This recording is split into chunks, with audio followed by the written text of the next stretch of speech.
Greg with the Project Fit podcast, and I wanted to do a episode just to talk a little bit about one of the basic things that I think we all miss out on. And do you know what? I'm guilty of it, and it's something I really need to work on. And recently, it's been called what's the way to describe it? The most important performance enhancing drug in the world. Okay, so in your mind, you're probably thinking, what's he talking about? Steroids, amphetamines, what is he talking about? And I'm actually talking about sleep. The funny thing is that we're so caught up in our environment of watching TV and not missing out on anything, because we have huge issues with FOMO, right?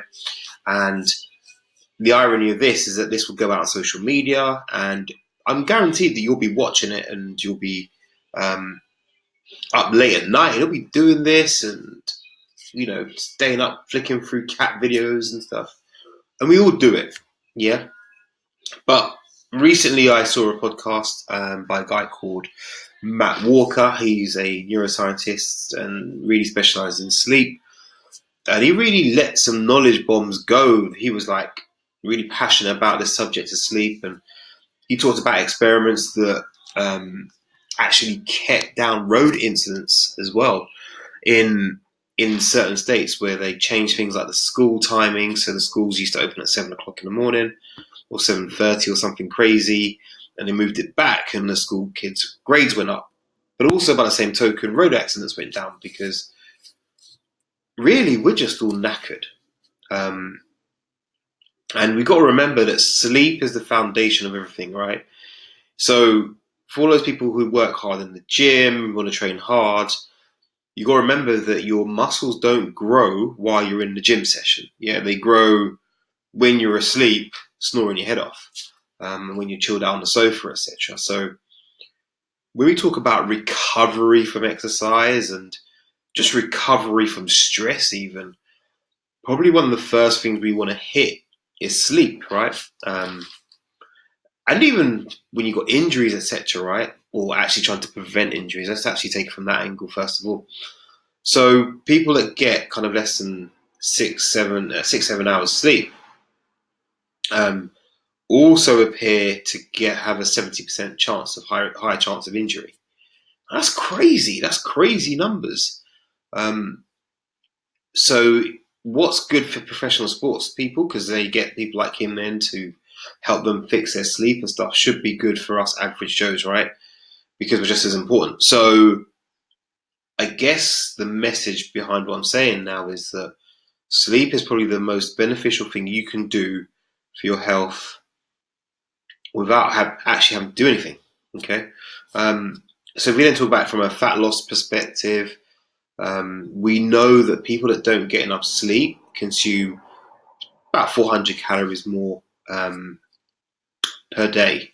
So, and that's probably an average, right, of the people that were in the study. So, there's going to be people that are more, right? Of course, there's going to be people that are less, but there's going to be people that are more who just, blatantly eat too much, and it's partly linked back to sleep. Okay. We also know from a health point of view that what's been seen is that if people have 6 hours or less sleep, but actually parts of your immune system which have cancer fighting properties, those genes that help with that system become more distorted and things like that. There's a higher incidence of things like diabetes. So we all want this kind of lean, strong, fit body, but we're not willing to go to sleep for it. And it's actually a bit of a crazy thing. And personally, this is my personal view, I think a lot of this starts with parents. And it's not necessarily parents' faults, but this kind of goes back to the parents and all that stuff, okay? Because what used to happen to me when I was younger was that, if you pissed off the adults, or they wanted to watch Dynasty, because Dynasty was a little bit raunchy back in those days, showing my age, you were sent to bed early, right? But what we got to remember is who's the person that we look up to most? Our parents. So in that respect, we start FOMO then because we start going, well, I don't want to go sleep. And you know what kids are like. They fight tooth and nail, right, to stay up because they see the adults staying up. Now, often what happens is that we say, well, I need to watch TV just to de-stress. Well, actually, the ultimate de-stress tool is to go to bed, right? And that's the funny thing about it, right? Is that in trying to deal with the stress, what we actually do is create more stress. So sleep deprivation is a stress on the body, yeah. So then we actually create stress with the rationale that we're trying to de-stress. Can you hear the irony of how that all sounds? That's crazy. So it's the stories we tell ourselves, and I've done a podcast on this before about the stories we tell ourselves that to not do what we need to do, right?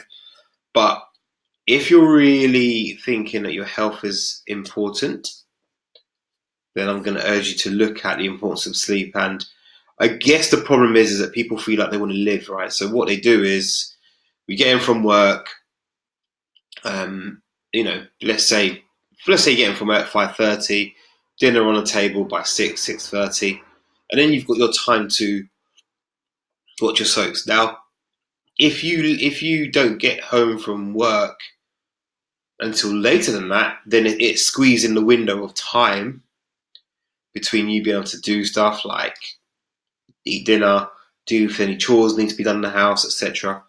And then what happens is you then want de-stress time, and let's be honest, Facebook, Google, all these companies have made technology in such a way to keep you on it. So you're using this as de-stress time, but actually all you're doing is making more stress on the body by not just going to sleep. There's an interesting quote that Netflix is the company that has all these awesome films on and programs on. Their biggest competitor isn't Amazon Video or Disney who are going to come out now. It's actually sleep, right? Because we're now trying to cram more and more into our daily lives. And often it's probably stuff that's fairly irrelevant. Okay.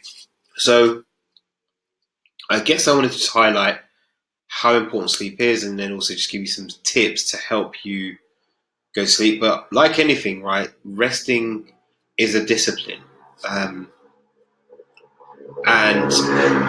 if you're not willing to make that discipline, then you're not going to get the results that you want, right? So if you're struggling with fat loss and, for example, because I know a lot of people that listen to this you're struggling to gain muscle as another part of the equation, then you should be focusing on sleep. Recovery from training, life should be massively important for you. So with that in mind, I'll just give you a few tips I'm giving clients to use and input into their day to help them get into bed earlier. Number one, I'd suggest that you don't have a TV in your room. Okay, so it's an easy one, but I often find that TV is a big distraction for people, and it stops them going to sleep, and it stops you having sex. Crazy. Number two, try and make your room as dark as possible. I think that's a massive one for people. But really make the room dark. You don't want any external light from from lamps and from the high street lamps. You don't want anything from phones. Yeah, get the phone out of the room. Get the phone out of the room. And if you live in a shared house that you need to cohabit, but then maybe put the phone in a different part of the room. Don't put it next to you because there's two things that will happen. The light will stimulate your brain, and number two, from that matter, you're going to likely to pick up your phone when you can't sleep. Okay. Number three, I would look at maybe some zinc and magnesium as a supplement. You take 2 to 3 tablets before bed, just to help you relax. Epsom salt baths also seem to have a nice effect on relaxation. And the other thing as well is keep yourself as cool as possible. Try not to try not to keep, the temperature too hot, because at that time of night, your body's trying to cool down, right? It's trying to reduce its body temperature to get you into that sleep state. So let's try and just turn the heating off, get cool, not too cold, but let's try and just keep the body temperature nice and cool.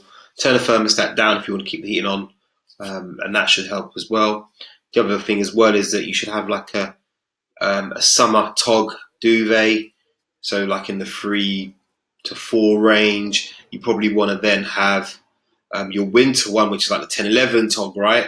But summer, 3.5 to 4.5 togs would be a good amount for you.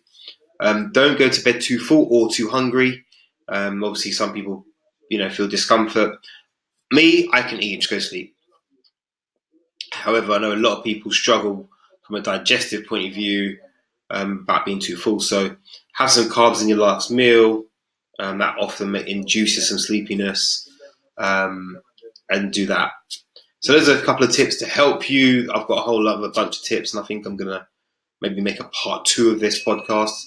And I really hope that helps. And I hope this has kind of got over the whole importance of you getting some sleep for your health and everything else in your life. All right. This is Greg Fearon. Hope you like it. Share it. Tag your friends in this, whatever you need to do. And I'll keep pumping out the info. So talk soon.